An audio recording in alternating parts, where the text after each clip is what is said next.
In an unprecedented escalation of political tension, the uMkhonto Sizwe, MK, party has made a formal and scathing demand for President Cyril Ramaphosa to step down, citing what it describes as the abuse of presidential power and the creation of a parallel shadow cabinet that undermines democratic processes.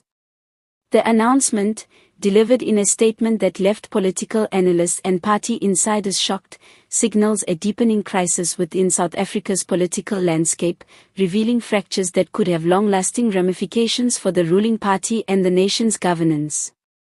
According to the MK party, which traces its roots to the armed wing of the African National Congress, ANC, during the anti-apartheid struggle, the current state of the presidency represents a betrayal of the values and ideals fought for by generations of freedom fighters. The statement lambasted Ramaphosa for what it described as centralizing authority, sidelining legitimate leadership structures, and creating a shadow power structure that operates outside constitutional scrutiny. Party spokespersons argued that such maneuvers have not only eroded public trust in government institutions but have also jeopardized the integrity of South Africa's democratic framework. The MK party will no longer remain silent, said the party's national chairperson in a press briefing that drew significant media attention. We have witnessed the steady erosion of accountability and transparency at the highest levels of government. The president's unilateral actions have created a shadow cabinet that wields power without oversight, making a mockery of the democratic principles upon which our nation was built. It is time for decisive action. Ramaphosa must resign. The statement came amid mounting internal pressures within the ANC, where factions loyal to various political heavyweights have been jostling for influence.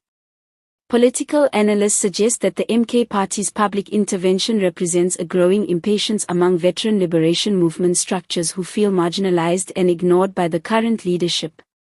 According to insiders, the MK party is particularly alarmed by reports that key policy decisions, including strategic appointments and budget allocations, have been influenced by a small, close circle within the presidency, an allegation the party claims constitutes a shadow governance system.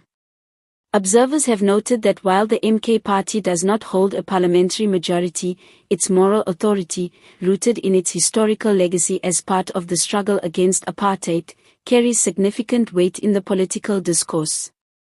The demand for Ramaphosa's removal is therefore not merely symbolic, it has the potential to embolden other disaffected groups within the ANC and opposition parties alike, possibly triggering a chain reaction that could destabilize governance. Critics of the MK party's stance argue that the call for resignation is premature and risks deepening political instability at a time when South Africa faces pressing socio-economic challenges, including rising unemployment, economic stagnation, and escalating crime rates. Supporters, however, contend that unchecked power and secretive decision-making have already caused irreparable damage, and that vocal intervention is necessary to prevent further erosion of democratic accountability. In response to the MK party statement, the presidency has maintained a cautious silence, neither confirming nor denying the allegations. Analysts anticipate that if the MK party's demand gains traction among other political formations, the pressure on Ramaphosa could intensify, forcing a national conversation about the boundaries of executive power and the future of South Africa's democratic institutions. As political tensions continue to simmer, one thing is clear: the MK party's dramatic call to remove the shadow cabinet has ignited a debate over governance, accountability, and the role of liberation movement veterans in contemporary politics. Whether this demand will translate into concrete political action remains uncertain, but it has undeniably signaled that the era of quiet acquiescence is over, and that South Africa's political landscape is entering uncharted and potentially turbulent waters.